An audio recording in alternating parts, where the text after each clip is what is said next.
Hey there. So, I guess I've had a lot of things to think about um, the last couple months. I've been doing some reading.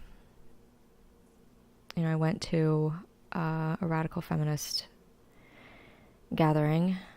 Um, I've started working full time, and I've kind of just had a lot of things going on that I'm trying to, I guess, process all together.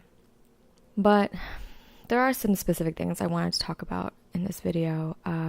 But I guess I just kind of wanted to address that there has been a significant shift in my understanding about the problem. The problem being men.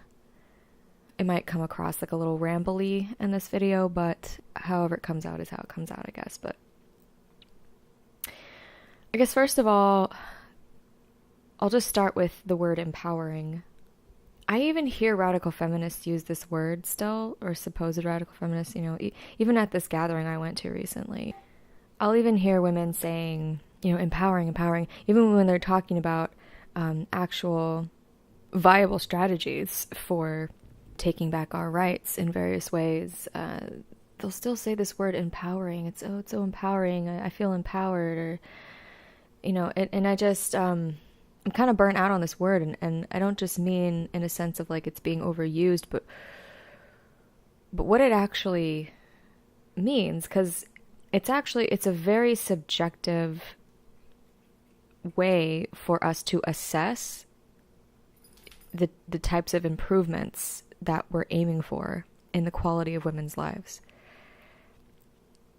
I mean, I could feel empowered by just about anything, if I contort my thinking enough. I could feel empowered while being violated if I, learned how to disconnect enough from my own corporal reality. Maybe feeling empowered is not really what we should be aiming for here. Empowerment. It's very subjective, right? Another thing I don't like about the idea of empowerment, or at least the way we use the word currently, is that it's a halt, right? It brings you to a halt. Like, oh, I did this thing, and I feel empowered. Now I'm done. Like, that's the end of it. Problem solved. That if the goal is to just simply feel empowered, then it's a dead end.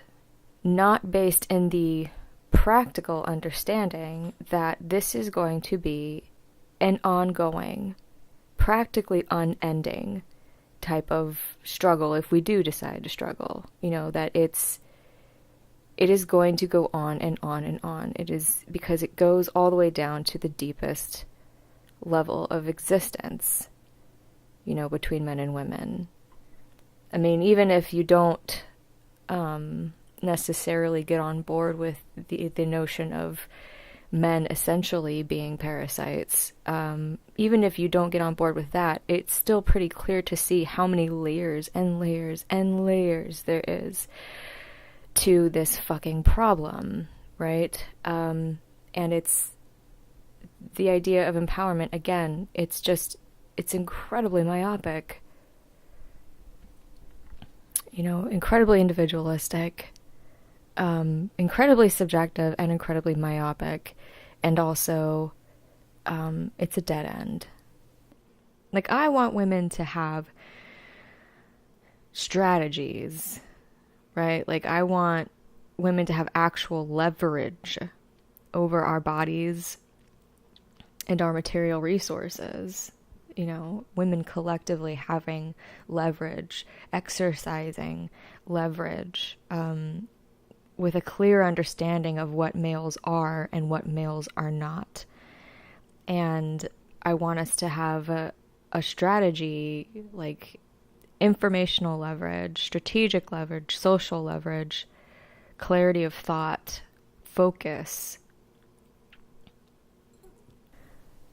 Another word that I guess sort of take issue with a bit is educate. And I mean, of course, people say, like, educate yourself, all that stuff. Sure, I mean, but I'm not really talking about that. That's like a non-argument when people say that. But even the way women, when we say educate, and the very idea of educating, I mean, I think that educating women is good. That's necessary. I mean, it's literally what I'm doing right now. What I'm trying to do anyway. But the idea of educating men, like if we just educate them, then maybe they'll stop being fuckheads, like perhaps what we're actually doing is educating our enemy on how to better control us.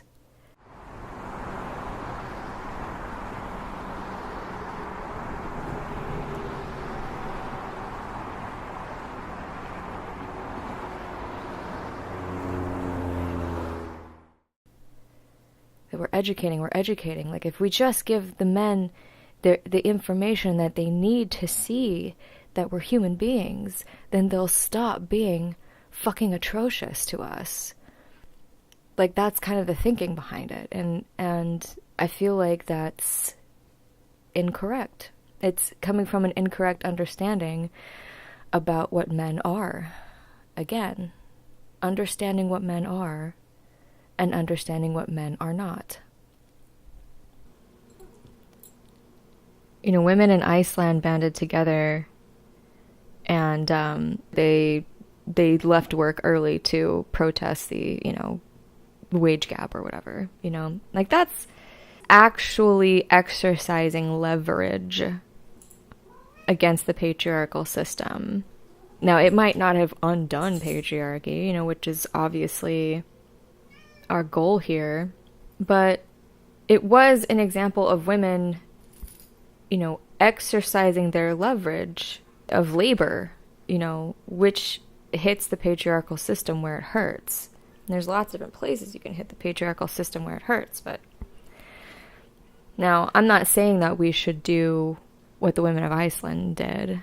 I'm just using that as an example because the thing I want to talk about is the complete flip side of this in regards to strategies, is that I've been thinking a lot about what Sonia Johnson has said. What we resist will persist. And you know what? I'll just put a clip right here of her so you can hear it from the horse's mouth. I've done all the things they told me were going to change the system. I've voted and I've organized voters and I've lobbied and organized lobbyists and I've campaigned and organized campaigns and I've walked districts and precincts and gone door to door and I've done media and I've marched and demonstrated and done civil disobedience. And I'm not going to do any of that anymore because it's not going to change anything. And one of them said, "That's just not practical," she said.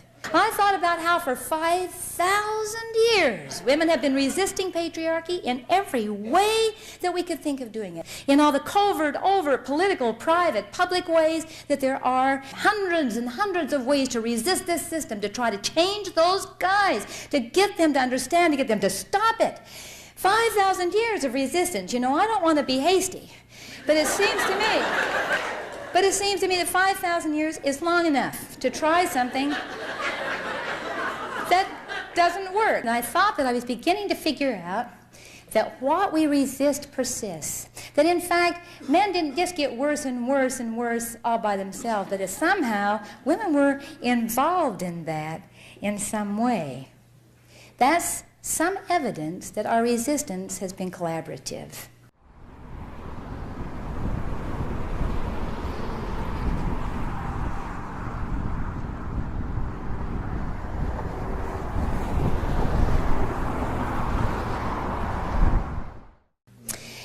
And if that's true, why is it that what we resist seems to persist? Why is it that resistance is the most powerful, though subtle form of collaboration possible? Came this picture of a great fortress on a hill, with its pennants flying, its big thick walls, its massive gate, patriarchy. All us women stand there, look up there and saying to one another, boy, how are we going to get them to stop this? We got to get through to those guys. How are we going to get them to listen to us? How are we going to pay attention? I mean, we're just all lined up along it, and we are, I mean, hundreds of us, all down through history, the hundreds of years we have been doing this. Here we are with this battering ram, and we're backing up, and we're running up at that door and going, oh, out, and we fall by the way, and others, the next generation rushes up, grabs a battering ram, and they do another section of the wall, boom, like that, and over and over and over again, we batter at the walls of patriarchy, batter trying to get through at those guys. Now, I could see, as I looked at that picture in mind, exactly what was happening behind those walls. We are spurring them on to such enormous creativity and inventiveness to defend their system. And not only that, every time we whomp against one of those walls, they look to see if there's a weak place there. And so they are strengthening that little weak place in their system and in their theory and in their philosophy. We're helping them strengthen it.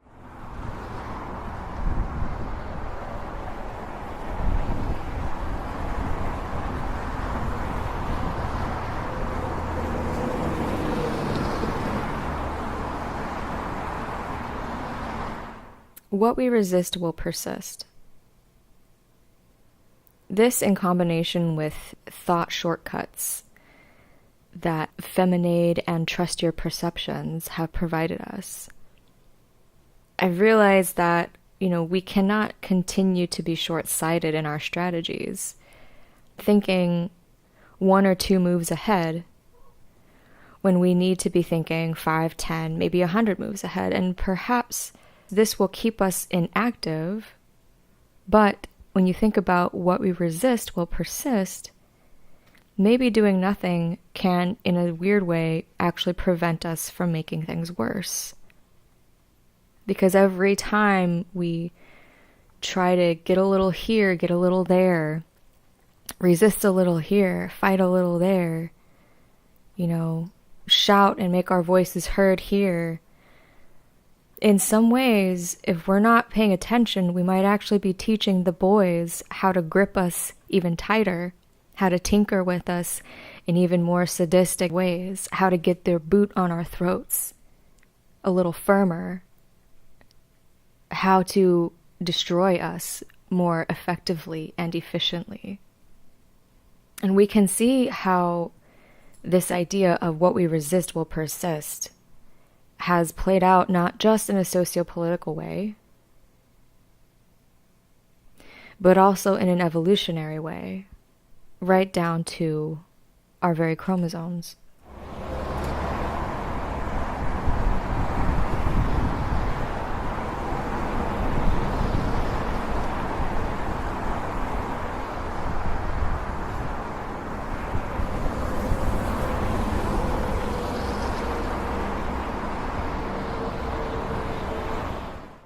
This is necessary for us to understand if we are going to either make some kind of material improvements in the lives of women and or decidedly not waste our time, energy, sanity trying to pick apart the thoughts and systems and behaviors of males. Andrea Dworkin dedicated her life to dissecting the ever more creatively cruel ways that men destroy women, materially and immaterially, corporally and spiritually.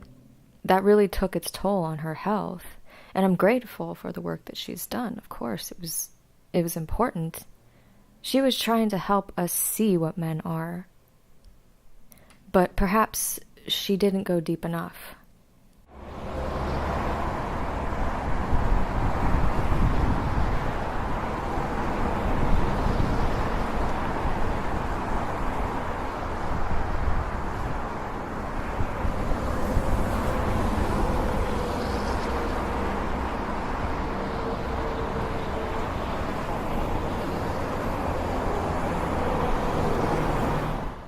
The shortcut that Trust Your Perceptions has provided maybe could have saved Dworkin some of her time and energy and sanity and health.